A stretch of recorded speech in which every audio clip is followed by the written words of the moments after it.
Et nous aussi, on va prendre le temps d'ouvrir la parole de Dieu ensemble ce matin. J'aimerais vous inviter à ouvrir vos Bibles avec moi dans le livre des Actes des Apôtres, au chapitre 4. Actes des Apôtres, chapitre 4. Et ce matin, on va lire ensemble les versets 1 à 22. Et juste avant de lire le passage, je voulais attirer votre attention sur deux annonces qui ont été mentionnées. La première, c'est sur cette invitation que l'Église de l'Espoir à Longueuil nous ont faite de participer avec eux à leur soirée de Vendredi Saint. Donc, vendredi soir, il y aura une soirée d'adoration, une soirée de louange. Et aussi, un frère qui œuvre au Moyen-Orient va partager son témoignage. Donc, vous êtes tous invités, on est tous invités à participer avec eux, peut-être même inviter quelqu'un que vous connaissez à venir entendre le témoignage et venir entendre aussi ces chants qui vont être là, évidemment, pour adorer notre Seigneur Jésus. Donc, nous, on aura évidemment notre célébration de Pâques dimanche prochain. Donc, vous êtes tous aussi invités à venir participer, à chanter la résurrection de notre Seigneur. Et je voulais aussi vous mentionner qu'il y a une conférence SOLA qui va avoir lieu en mai, les 16 et 17 mai. La conférence a pour titre « J'y crois toujours, confesse ta foi clairement ». Et donc, c'est cette année, en 2025, on célèbre les 1700 ans de la confession de foi de Nicée. Et pour ceux qui sont peu familiers avec l'histoire de l'Église, en 325, le concile de Nicée et l'Église a pris position par rapport à une hérésie en lien avec la personne de Jésus-Christ, la divinité de Jésus-Christ. Et on célèbre cette confession de foi-là aujourd'hui qui a affirmé contre les hérétiques la divinité de Jésus-Christ. Et puis, à travers cette conférence-là, ça va être une occasion pour nous d'entendre un peu cette histoire-là, mais aussi de réaffirmer notre foi dans un Dieu trinitaire qui est Père, Fils et Saint-Esprit, et que les trois, le Père est Dieu, le Fils est Dieu, le Saint-Esprit est Dieu, et c'est fait partie de notre foi chrétienne. Donc, si vous voulez être encouragé à travers cette conférence-là, vous avez tous les détails dans le courriel hebdomadaire, ou si vous ne recevez pas le courriel, dans le dépliant qu'on peut vous remettre à la fin. Donc, pour pouvoir vous inscrire, vous avez tous les détails là. Donc, on vous invite, si ça vous intéresse, à participer à cette conférence. Maintenant, on va lire la parole de Dieu dans le passage qu'on trouve dans le livre des Actes au chapitre 4. On va lire à partir du verset 1. La parole de Dieu dit « Tandis que Pierre et Jean parlaient au peuple, survinrent les sacrificateurs, le commandant du temple et les Sadducéens, mécontents de ce qu'ils enseignaient le peuple et annonçaient en la personne de Jésus la résurrection des morts. Ils mirent la main sur eux et ils les jetèrent en prison jusqu'au lendemain, car c'était déjà le soir. Cependant, beaucoup de ceux qui avaient entendu la parole crurent, et le nombre des hommes s'éleva à environ 5000. Le lendemain, les chefs du peuple, les anciens et les scribes s'assemblèrent à Jérusalem avec Anne, le souverain sacrificateur, Caïphe, Jean, Alexandre, et tous ceux qui étaient de la race des principaux sacrificateurs. Ils firent placer au milieu d'eux Pierre et Jean et leur demandèrent « Par quel pouvoir ou au nom de qui avez-vous fait cela? » Alors Pierre, rempli du Saint-Esprit, leur dit « Chefs du peuple et anciens d'Israël, puisque nous sommes interrogés aujourd'hui sur un bienfait accordé à un homme malade, afin que nous disions comment il a été guéri, sachez-le tous, et que tout le peuple d'Israël le sache. C'est par le nom de Jésus-Christ de Nazareth que vous avez crucifié et que Dieu a ressuscité des morts. C'est par lui que cet homme se présente en pleine santé devant vous. Jésus est la pierre rejetée par vous qui bâtissez et qui est devenue la principale de l'angle. Il n'y a de salut en aucun autre, car il n'y a sous le ciel aucun autre nom qui ait été donné parmi les hommes par lequel nous devions être sauvés. Lorsqu'ils virent l'assurance de Pierre et de Jean, ils furent étonnés, sachant que c'étaient des hommes du peuple sans instruction, et ils les reconnurent pour avoir été avec Jésus. Mais comme ils voyaient là, près d'eux, l'homme qui avait été guéri, ils n'avaient rien à répliquer. Ils leur ordonnèrent de sortir du Sanhédrin et ils délibérèrent entre eux, disant « Que ferons-nous à ces hommes? Car il est manifeste pour tous les habitants de Jérusalem qu'un miracle signalé a été accompli par eux et nous ne pouvons pas le nier. Mais afin que la chose ne se répande pas davantage parmi le peuple, défendons-leur avec menace de parler désormais à qui que ce soit en ce nom-là. » Et les ayant appelés, ils leur défendirent absolument de parler et d'enseigner au nom de Jésus. Pierre et Jean leur répondirent, « Jugez s'il est juste, devant Dieu, de vous obéir plutôt qu'à Dieu. Car nous ne pouvons pas ne pas parler de ce que nous avons vu et entendu. » Ils leur firent de nouvelles menaces et les relâchèrent, ne sachant comment les punir à cause du peuple, parce que tous glorifiaient Dieu de ce qui était arrivé. Car l'homme qui avait été l'objet de cette guérison miraculeuse était âgé de plus de 40 ans. On va se couvrir dans un mot de prière. Seigneur notre Dieu, on veut te rendre grâce, te dire merci pour ce grand privilège que nous avons de pouvoir lire ensemble, de pouvoir étudier ensemble ta parole. Seigneur, cette parole est précieuse, cette parole est comme un trésor pour nous, et c'est par elle, Seigneur, que nous trouvons la vie en toi. Cette parole est une nourriture spirituelle pour notre âme, Seigneur, et nous voulons la recevoir comme ce pain de vie que tu veux nous donner ce matin. On te prie, Seigneur, que ta parole puisse avoir cet effet dans nos cœurs de nous redonner la vie, de nous raviver, de raviver notre âme, afin que nous puissions, Seigneur, t'honorer en toutes choses, vivre pour toi et te glorifier par nos vies. Seigneur, bénis cette parole dans nos cœurs, soit avec ma bouche. Encore une fois, Seigneur, je te prie de me donner la grâce de communiquer clairement ta parole. Et Seigneur, que nous puissions être ensemble et être édifiés, encouragés par toi. Agis en nous par ton esprit, Seigneur. Nous te le demandons au nom de Jésus. Amen. Amen. On vit dans un monde où on n'aime pas se faire mentir. On aime la vérité. Pour nous, la vérité est importante. Dans toutes nos relations, dans les relations qu'on développe avec des gens, on veut développer des relations avec des gens honnêtes, des gens qui vont nous dire la vérité, qui ne vont pas nous mentir. Et c'est vrai particulièrement en affaires. En général, on veut faire affaire avec des gens honnêtes, des gens qui vont nous dire la vérité sur notre situation et qui ne vont pas nous proposer des services ou des produits au-delà de nos besoins, mais qui vont être là pour être honnêtes dans la vérité en affaires. On n'aime pas payer pour rien. Lorsque je fais venir quelqu'un à la maison qui fait une facture, je veux voir le nombre d'heures qu'il a travaillé, puis je veux que ce soit conforme aux vraies heures qu'il a travaillé. Je ne veux pas payer trop. La même chose quand on amène notre voiture au garage. Des fois, tu regardes le nombre d'heures, tu te dis « Ils ont-tu vraiment travaillé tant que ça sur mon auto aujourd'hui? » On n'aime pas ça, payer pour rien. Et si on veut on veut bien fonctionner dans notre monde, on a besoin de fonctionner dans un monde où on peut faire confiance à la parole des personnes. Et lorsque on réalise ça, on prend le temps de réaliser ça, on voit que la vérité est importante. On veut être traité, on veut travailler avec des gens de parole. Mais même si on aime la vérité, il arrive parfois que la vérité nous dérange. Et c'est vrai particulièrement lorsqu'on est dans l'erreur. Lorsqu'on a fait un choix et il s'avère que c'est peut-être pas le meilleur choix et parfois on n'est pas prêt à entendre la vérité et on n'est pas prêt à admettre.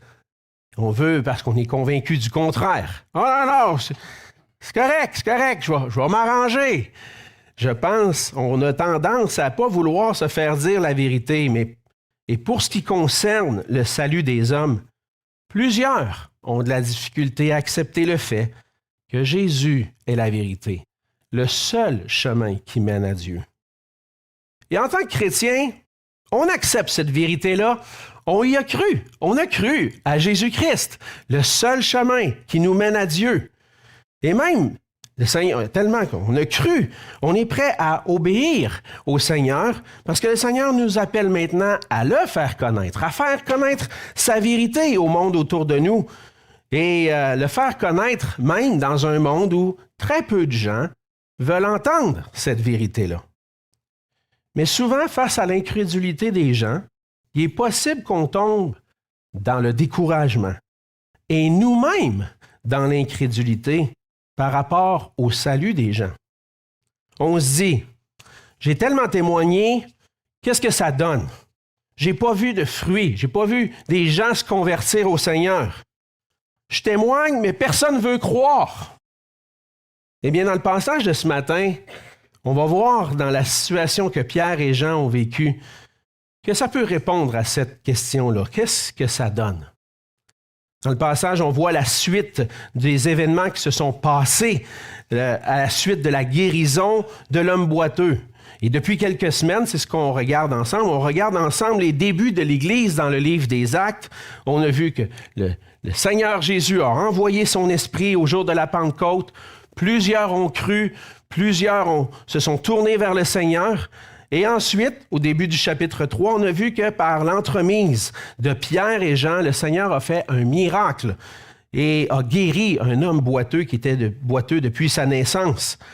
Et on voit que cette occasion de la guérison de cet homme-là a donné à Pierre l'opportunité de témoigner au nom du Seigneur. C'est ce qu'on a vu la semaine dernière. Mais dans le passage de ce matin, on voit que le message de Pierre et Jean à proclamer la vérité concernant Jésus a dérangé. Ça a dérangé les chefs religieux particulièrement qui les ont arrêtés pour les mettre en prison. Et au travers de ce récit-là, on va voir l'attitude des deux apôtres. Au milieu de cette situation où les chefs religieux sont dérangés par leur message concernant Jésus.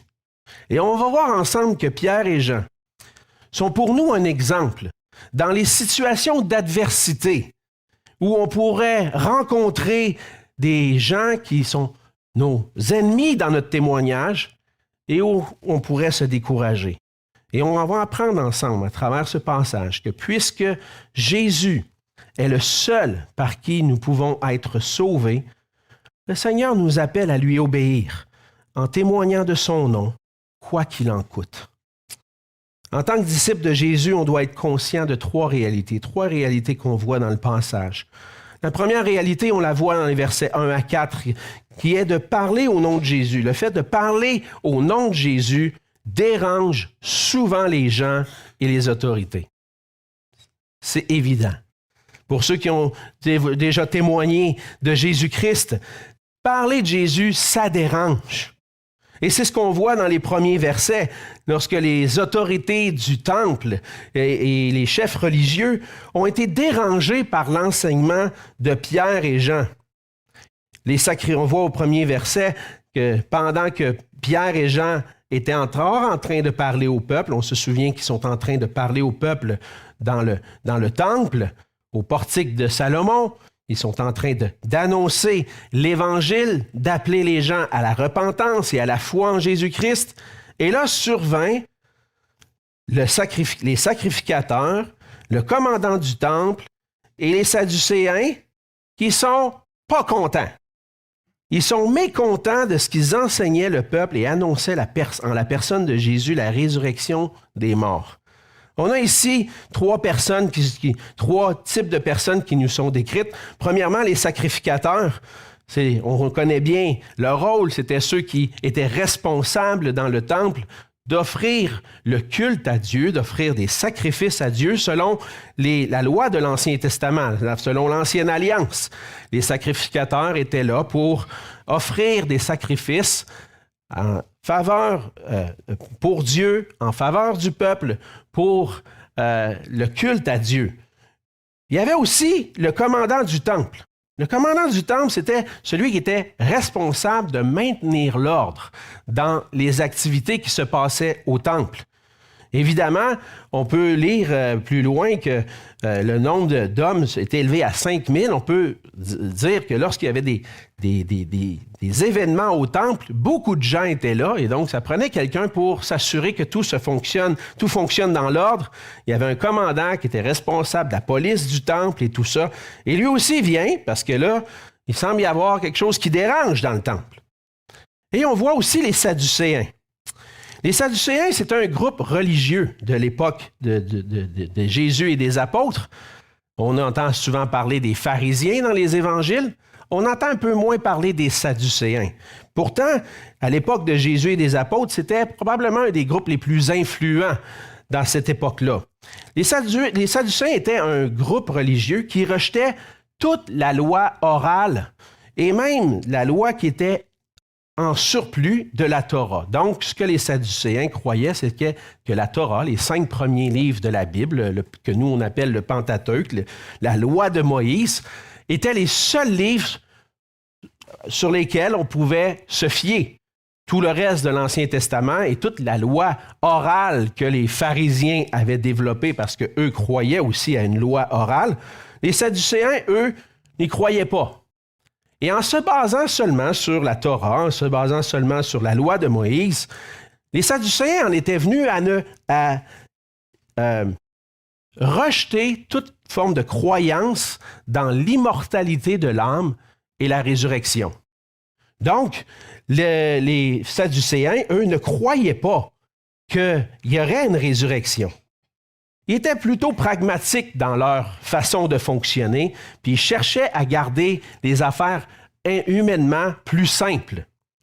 Mais là, il y a un problème qu'on voit qui survient, et probablement parce que les chefs religieux sont principalement, et le Sanhédrin à cette époque-là, principalement composés de Sadducéens.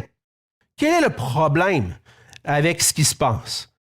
En fait, Pierre et Jean sont en train d'enseigner au nom du Seigneur Jésus. Ils enseignent le peuple et annonçaient en la personne de Jésus la résurrection des morts. Oh ben là, nous on ne croit pas à ça. On ne croit pas à ça, la résurrection. Puis on va voir même que certains, dans les évangiles, que certains Sadducéens vont voir Jésus, puis ils vont essayer d'y poser des questions pour le prendre au piège. Mais eux n'y croient pas. Et là, on a des gens dans le temple qui sont en train d'enseigner la résurrection au nom de Jésus. Ça ne marche pas, cette affaire-là. Et donc, on peut comprendre que les chefs religieux étaient mécontents que Pierre et Jean annonçaient la résurrection des morts.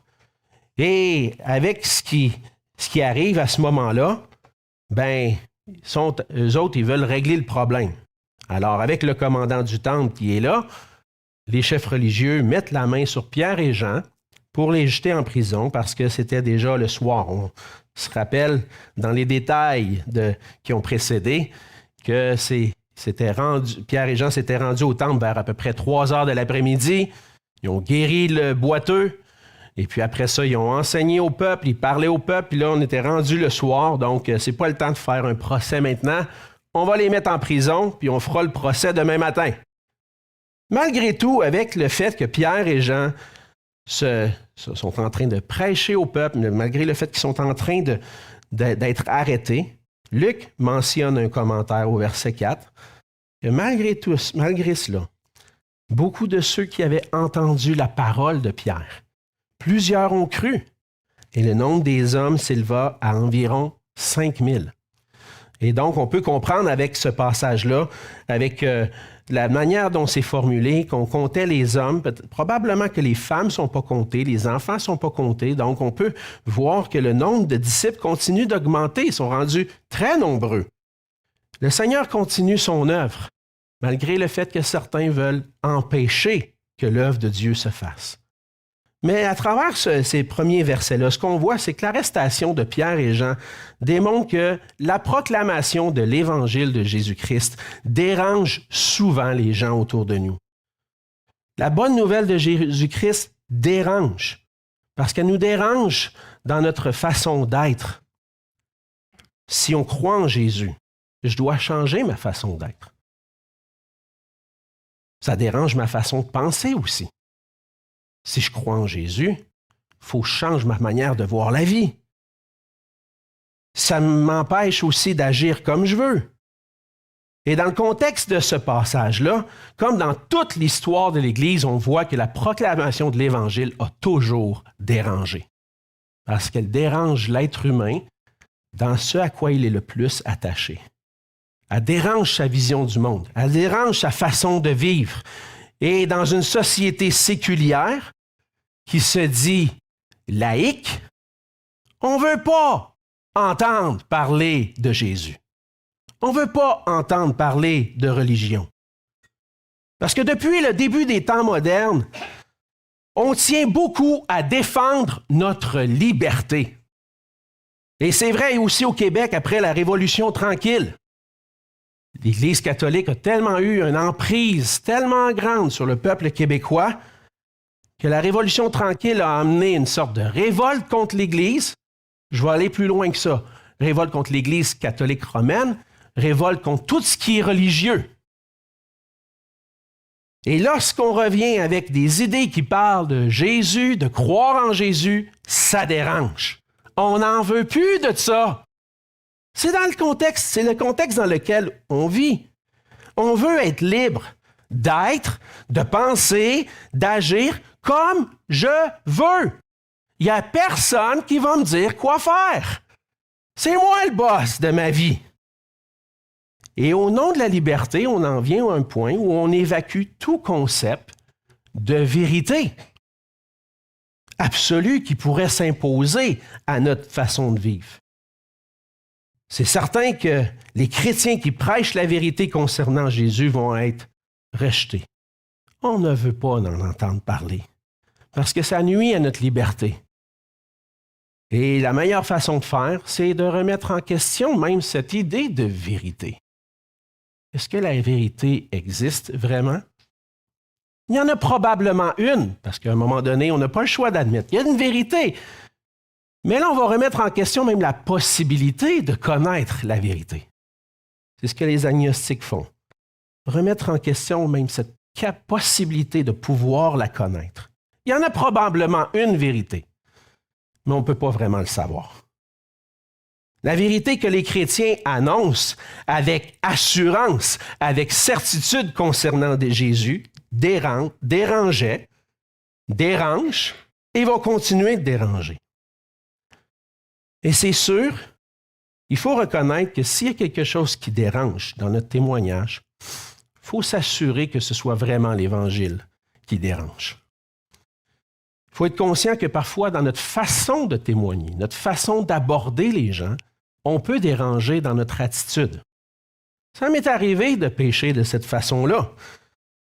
C'est particulièrement vrai quand on entre dans une forme de débat parfois. On partage l'Évangile. Quand j'étais jeune adulte, je tombais facilement dans ce piège-là. Je voulais défendre la vérité de l'Évangile. Je croyais en un Dieu qui a créé toutes choses. Puis toute cette histoire d'évolution-là, pour moi, c'était pas logique. Je crois en un Dieu créateur.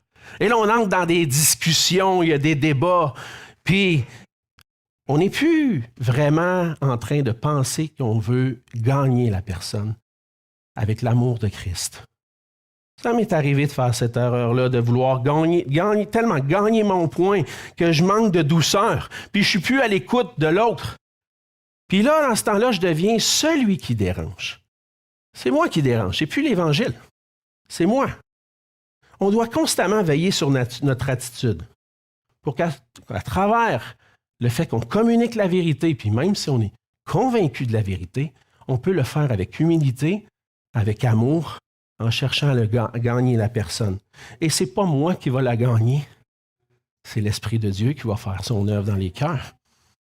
Moi, je suis là pour partager l'amour, la grâce de Dieu. Mais il faut quand même garder l'équilibre, parce qu'on sait qu'on dérange. Puis dans notre génération, je pense qu'on peut voir qu'on a développé une hypersensibilité. Plusieurs choses sont malheureusement mal perçues, même s'ils sont pas mal. Un désaccord avec quelqu'un peut maintenant être considéré comme un manque d'amour. Lui, il n'est pas d'accord avec moi, il ne m'aime pas. Sensible. Dire que la vérité se trouve en Jésus, même si j'y crois, Je peux le communiquer avec amour. T'es prétentieux. T'es un arrogant, toi. Tu peux pas dire ça aujourd'hui, que la vérité se trouve en Jésus seul. Vouloir faire valoir notre point peut être perçu comme un manque de respect envers l'autre. Mais ce n'est pas de ça du tout dont il est question. Au fond, lorsqu'on est en train de défendre la vérité, on veut s'assurer, dans notre attitude, même si on agit avec conviction, que la seule chose qui va déranger, c'est l'Évangile. Au fond, on veut éviter d'être nous-mêmes un obstacle à l'Évangile en cherchant à dire la vérité avec amour et respect. C'est ce que l'apôtre Pierre exhorte lui-même dans son épître, dans Pierre 3, versets 15 et 16. Il dit « Mais sanctifiez dans vos cœurs Christ le Seigneur, étant toujours prêt à vous défendre avec douceur et respect, devant quiconque vous demande raison de l'espérance qui est en vous, et ayant une bonne conscience, afin que là même où il vous calomnie, parce que par des chrétiens persécutés, comme si vous étiez des malfaiteurs, ceux qui décrivent votre bonne conduite en Christ soient couverts de confusion. » En fait, toute personne à qui on veut partager l'Évangile et la vérité concernant Jésus doit être convaincue que nous l'aimons sincèrement et qu'on désire son bien. Puis que si on veut vraiment la gagner les gens à Christ, ce ne sera pas par la force de nos arguments, mais parce que le Saint-Esprit va les avoir convaincus. On doit veiller et travailler pour que s'il y a quelque chose qui dérange, ce ne soit pas nous, mais vraiment le message de l'Évangile et la vérité elle-même. Mais ça va arriver, parce que la vérité dérange. La vérité qui dérange, c'est ce qu'on affirme. Et c'est la deuxième réalité dont on doit être conscient, parce que cette vérité-là dérange.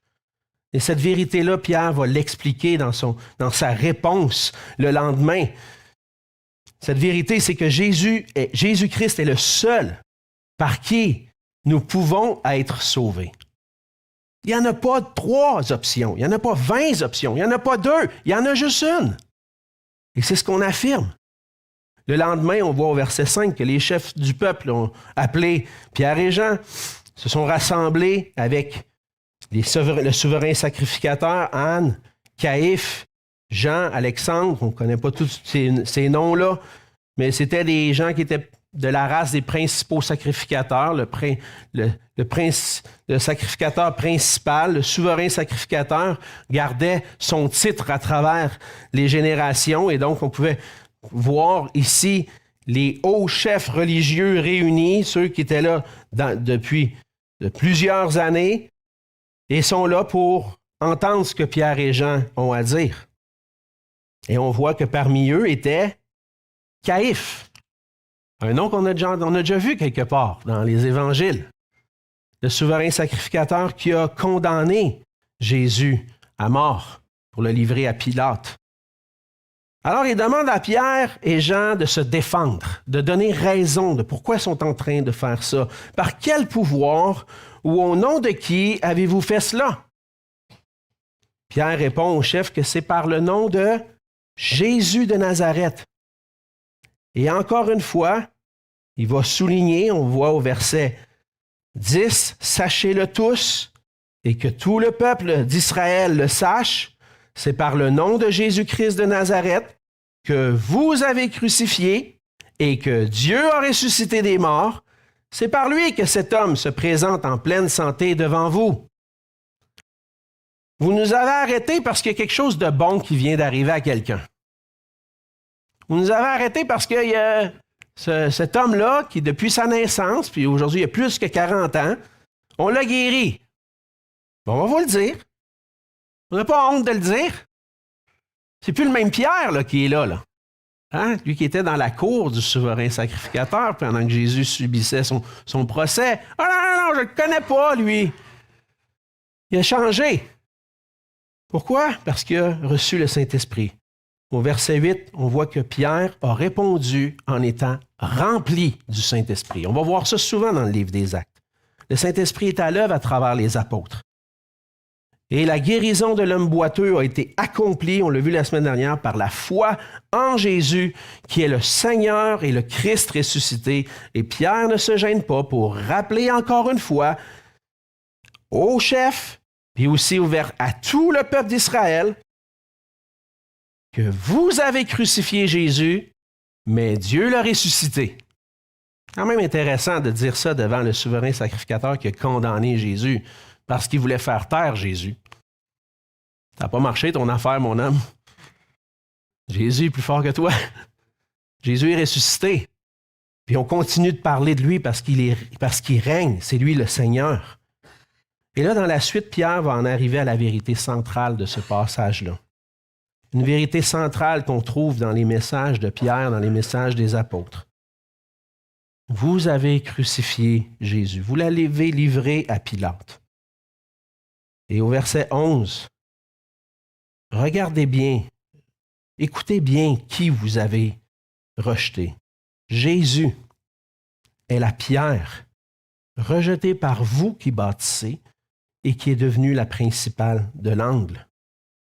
Pierre cite les Écritures, le psaume 118, verset 22.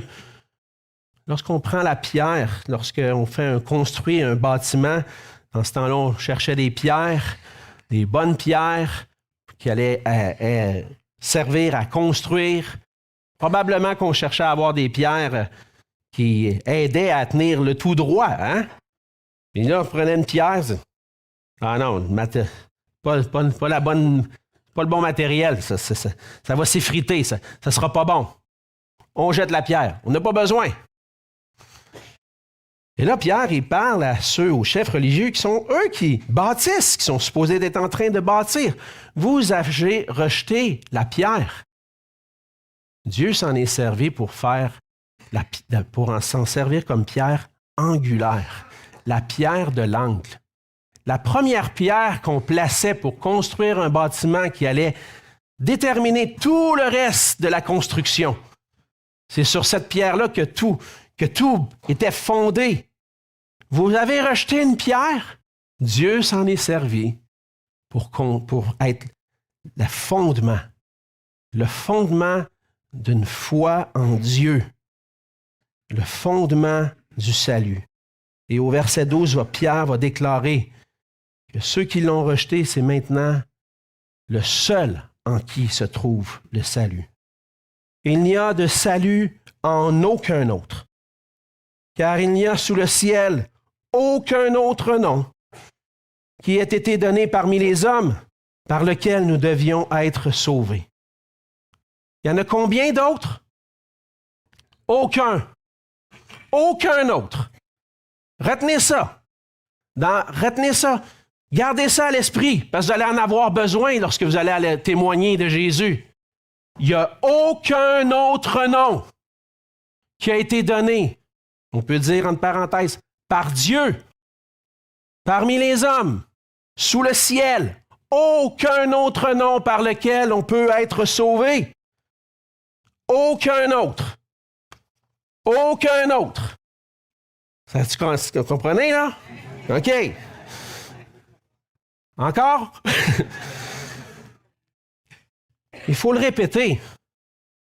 Parce que c'est une déclaration, je vais le dire comme ça, avec un petit terme théologique, d'exclusivité. De la nécessité de se tourner vers Jésus-Christ pour être sauvé. Et une déclaration d'exclusivité aujourd'hui, ça dérange. On aime mieux croire comme des universalistes. Universaliste, ça veut dire quoi? Je vais vous aider à comprendre. Universel, ça veut dire tout le monde. Au Québec, on appelle ça, on a un système de santé universel. Ça veut dire que tout le monde a accès au système de santé gratuitement avec la RAMQ. Mais là, c'est sûr, je sais qu'il y en a des immigrants ici, puis avant que ça puisse avoir accès à ça, des fois, ça peut être long. Mais si tu es né au Québec, si tu es né ici, tu es né, tu reçois ta carte de la RAMQ, puis tu peux aller à l'hôpital quand il y a de la place. Mais c'est gratuit. C'est universel. C'est pour tout le monde. Il y en a qui aiment ça, parler du salut comme ça. Je me souviens quand j'étais plus jeune, un petit enfant enseigné dans les voies de l'Évangile, très jeune, je me suis converti au Seigneur, puis on se faisait garder par une dame qui habitait pas très loin du magasin de mes parents, puis des fois, je me souviens, j'avais 6-7 ans. Si tu ne crois pas en Jésus, tu vas aller en enfer. C'est ce que je disais, j'avais 6-7 ans. Je répétais ce qu'on me disait, mais c'est la vérité. Mais voyons donc, oui. Dieu aime tout le monde. Tout le monde va au ciel. Hein, on aime ça, croire ça. Que Dieu, c'est beau, regarde. Vous êtes une gang de petits diables, mais c'est pas grave. On va rentrer au ciel. On ferme les yeux sur tout. Un Dieu bonasse. Le salut universel. On peut parler d'un salut inclusiviste aussi, dans le sens que toutes les religions mènent à Dieu. Pas grave, là. Tu prends ton chemin, tu vas y arriver. Ceux qui sont rebelles, par exemple, OK, eux autres, là, les meurtriers, tout ça, c'est normal là, qu'ils ne rentrent pas au ciel. Mais tout le monde peut trouver son chemin puis se trouver aller à Dieu. Pourquoi tu dis qu'il y a juste un chemin? Fait que quand tu as une pensée universelle ou inclusiviste, l'exclusiviste, lui, il dérange. Mais je ne peux pas passer à côté de verset 12 de Acte 4. Aucun autre. Ça ne fait pas ton affaire. Puis peut-être que je le dis avec conviction puis avec assurance, puis peut-être que tu trouves à travers ça que je suis un peu arrogant. Mais moi non plus, je n'ai pas pu passer à côté un jour dans ma vie de réaliser que je n'avais pas d'autre solution pour être sauvé. J'ai vu en Jésus-Christ la seule solution. Quand le médecin te dit il y a juste un médicament qui peut te guérir, c'est cette pilule-là. Tu ne vas pas chercher 10 000 pilules. Tu vas te rendre la pilule que le médecin te dit. Et là, Dieu te dit que le seul médicament qui peut te guérir, qui peut te donner la vie éternelle, c'est de te tourner vers Jésus-Christ. C'est ça la vérité. On va déballer ça un petit peu avec le temps qui nous reste. Pourquoi on dit ça? Pourquoi c'est Jésus seul? Pourquoi vous êtes si fatiguant avec ça? Parce que c'est Jésus qui a été le seul à avoir accompli ce qui était nécessaire à notre salut. Dans l'histoire de l'humanité, Dieu qui est éternel, qui est le créateur de toutes choses, s'est fait connaître aux hommes. Il a parlé à travers les prophètes dans l'Ancien Testament, puis il a parlé à travers son Fils, Jésus-Christ. Jésus est le Fils de Dieu, qui est venu nous révéler Dieu le Père, qui est venu nous le faire connaître, qui nous a fait connaître son plan parfait. Et Dieu lui-même vient vers nous, dans la personne de Jésus, pour nous montrer qu'il y a juste un chemin. On ne peut pas dire qu'il y a d'autres chemins pour aller à lui. Dieu te dit, il y a juste un chemin. Mais Jésus a montré qu'il était le seul chemin, parce que c'est lui qui a accompli notre salut. Il est venu pour chercher et sauver ce qui était perdu. On est perdu parce qu'en raison de nos péchés, nos offenses envers Dieu, on est coupable devant Dieu et on est sous la colère de Dieu. On mérite un châtiment éternel, une séparation éternelle avec Dieu à cause de nos péchés. Il n'y a pas d'autre solution. Puis Jésus est venu sur la terre pour prendre sur lui nos péchés, puis subir le châtiment à notre place. Dans 2 Corinthiens 5, 21, on lit ceci. Celui qui n'a point connu le péché. Jésus n'a jamais connu le péché. Il l'a fait devenir péché pour nous, pour que nous devenions en lui justice de Dieu. Comment est-ce que je vais être juste, trouvé juste devant Dieu? Comment est-ce que je vais être pardonné de mes péchés? C'est quand le saint et le juste a été traité comme un pécheur, a été traité comme un coupable à notre place, pour qu'on puisse recevoir le pardon de nos péchés, la vie éternelle, et qui est ressuscité. Aucun autre.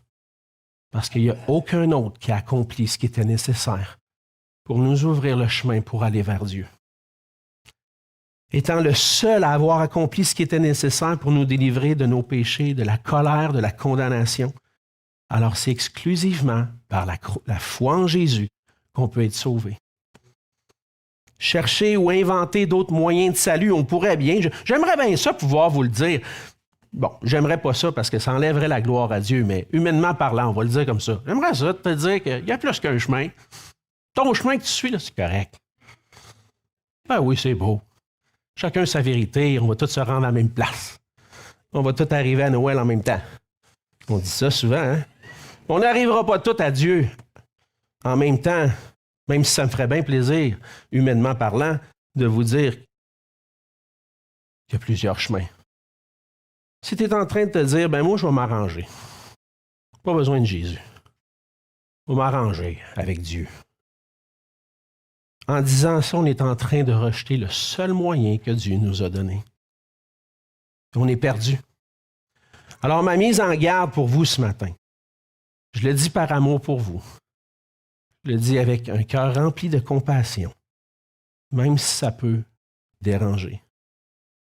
N'osez pas imaginer ou croire pouvoir vous en sortir sans Jésus. C'est le seul. C'est pour ça que les apôtres ont appelé les gens à se repentir et à croire en Jésus.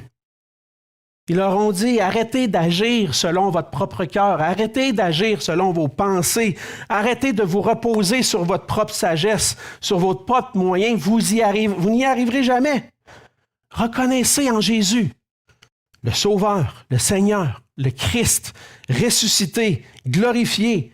Tournez-vous vers lui, croyez en lui. C'est votre seul secours.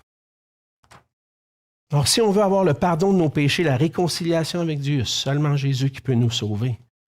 Et même si certains, parfois, n'aiment pas entendre cette vérité-là, ils voudraient nous empêcher de parler au nom de Jésus, on ne peut pas s'arrêter de dire que le salut se trouve en Jésus seul. Et ça nous amène à cette troisième réalité qu'on voit dans le passage et dont on doit être conscient en tant que disciple de Jésus-Christ.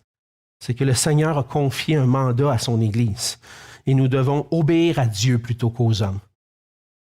Dans la suite, on voit que les chefs religieux, verset 13, ils ont vu l'assurance de Pierre et Jean, ils ont été étonnés. Hey, ces gars-là, ils n'ont même pas étudié la Bible, ils n'ont pas étudié les Écritures comme nous autres. Ce pas des scribes, c'est des gens sans instruction. Ça ne veut pas dire qu'ils n'étaient pas intelligents, mais qu'ils n'ont pas étudié comme nous autres. Et puis ils parlent avec assurance, eux autres. Ils sont étonnés de ça. Mais ça n'a pas fait en sorte qu'ils ont été plus convaincus. Hein? Au contraire, ils veulent les empêcher. Ils ont beau avoir vu les miracles de Jésus, ils ont beau avoir entendu parler de Jésus, ils ont beau avoir vu ce qui vient de se passer. Ils sont là même, ils disent, on ne peut pas nier, le gars, il est guéri. Mais ils ne croient pas. Il y en a qui disent, montre-moi un miracle, c'est sûr que je crois. Ben, il y en a qui l'ont vu. Là. Ils n'ont pas cru. Ils n'ont pas cru au Seigneur Jésus. Et lorsque les chefs religieux vont dire aux apôtres plus loin, ils disent, empêchons-les de parler, défendons-leur avec menace au verset 17, de parler désormais à qui que ce soit en ce nom-là. Ils appellent Pierre et Jean, ils ont délibéré, ils appellent Pierre et Jean, puis ils disent, regarde, vous allez arrêter. Là. Ça ne marche pas de même, mon grand. C'est Pierre, les gens qui vont encore une fois démontrer l'assurance. Au verset 19, qu'est-ce que Pierre et Jean répondent? Jugez vous-même. OK, on va réfléchir ensemble, OK? Réfléchissons ensemble. Vous croyez en Dieu? Oui, on croit en Dieu, nous. Le Dieu d'Abraham, d'Isaac, de Jacob, le Dieu de Moïse. On croit à ce Dieu-là. OK. Bien, réfléchissez, là. Est-ce que devant Dieu, c'est juste de lui obéir à lui ou à vous? Ben là, pas le choix de le dire, hein? Il faut obéir à Dieu. On n'a pas le choix. Ils ne vont pas le dire, hein? Et Pierre et Jean vont dire avec Dieu nous a donné un mandat. Le Seigneur Jésus nous a donné un mandat d'être témoin de sa résurrection, d'annoncer qu'il est le Seigneur, le Christ ressuscité. Un mandat qui vient de Dieu lui-même, on ne peut pas rester là, les bras croisés. On va continuer de parler de Jésus. Et Pierre et Jean affirment leur foi au Seigneur Jésus. Pourquoi? Parce qu'ils l'ont vu pendant 3 ans. Ils l'ont vu se faire crucifier. Ils l'ont vu ressusciter des morts. Ils l'ont vu monter au ciel. Hey! On ne peut pas ne pas parler de ce qu'on a vu et entendu. Je suis convaincu de ça. Je l'ai vu, je l'ai entendu. Je veux te le dire. Tu vas-tu m'empêcher? J'ai vu et je l'ai entendu. On est sûr de ça. On sait que c'est la vérité. Vous ne pouvez pas nous empêcher de ne pas parler de Jésus. Et comme j'aimerais ça, des fois, avoir cette assurance-là, moi aussi, puis qu'on ait toute cette assurance-là, tous ensemble, de parler au nom de Jésus. Des fois, je me dis, c'est possible? Oui, c'est possible. Par la puissance du Saint-Esprit qui agit en nous, c'est possible. Pierre et Jean ont parlé au nom du Seigneur Jésus, puis par la force du Saint-Esprit, c'est possible de tenir ferme au nom de Jésus. Parce que l'Esprit que Paul nous a donné, je suis un peu plus loin dans mes notes, que le Seigneur nous a donné, je vais aller trop vite. L'Esprit que le Seigneur nous a donné nous rend capable de parler de lui.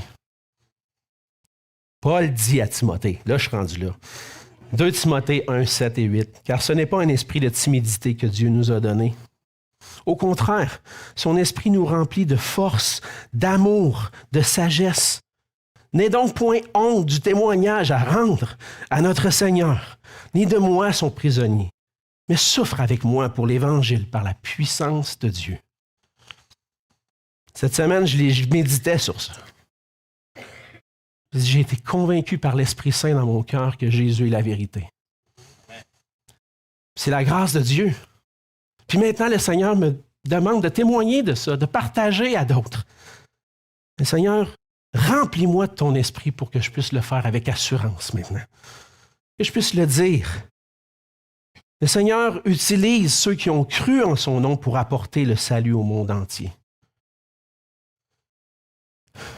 Je dois aller plus vite. Je suis désolé. Mais ce qu'on comprend de tout ça, de ce qu'on a vu ce matin, c'est que Pierre et Jean ont été tenus fermes devant le Sanhédrin, devant les chefs religieux.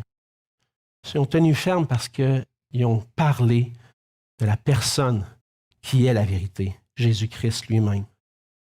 Et Jésus est le seul nom par lequel on peut être sauvé. Et c'est pour ça que nous aussi, par la force de son esprit, on doit obéir à Dieu et témoigner de son nom, quoi qu'il en coûte. On doit le faire, même si parler au nom de Jésus va déranger. On doit le faire parce que Jésus est le seul nom qui sauve. Je n'ai pas le choix. On doit le faire parce qu'on veut obéir à Dieu plutôt qu'aux hommes. Si on a cru au nom du Seigneur Jésus, on croit aussi qu'il nous a sauvés, qu'il nous a donné son esprit. Alors, je pose la question, es-tu disponible et prêt à ce que le Seigneur t'utilise, toi, pour partager la vérité et dire la bonne nouvelle concernant Jésus? Es-tu prêt à ouvrir la bouche pour lui, avec tes amis, avec tes collègues, même si ça dérange? Le véritable amour,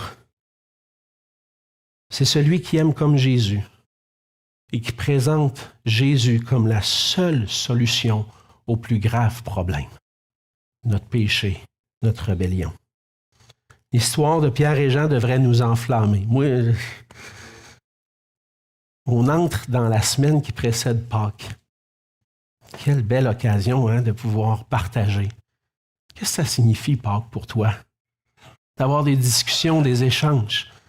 C'est quoi la vraie signification de Pâques? Une belle occasion d'entamer des conversations. Et peut-être vous pouvez les inviter à venir dimanche prochain, à venir entendre l'histoire de la résurrection. Le Seigneur nous a donné un message concernant Jésus, puis on ne veut pas rester la bouche fermée. On veut témoigner du Seigneur, quoi qu'il en coûte. Alors, ma prière, c'est que le Seigneur nous conduise ensemble, frères et sœurs, à être disponibles et prêts pour annoncer cette bonne nouvelle qu'il n'y a aucun autre nom par lequel nous pouvons être sauvés. Prions. Seigneur notre Dieu, merci pour cette grâce que tu nous donnes. Merci de ce privilège que nous avons de te connaître. Merci de t'être révélé à nous, Seigneur, par ta parole et par ton esprit.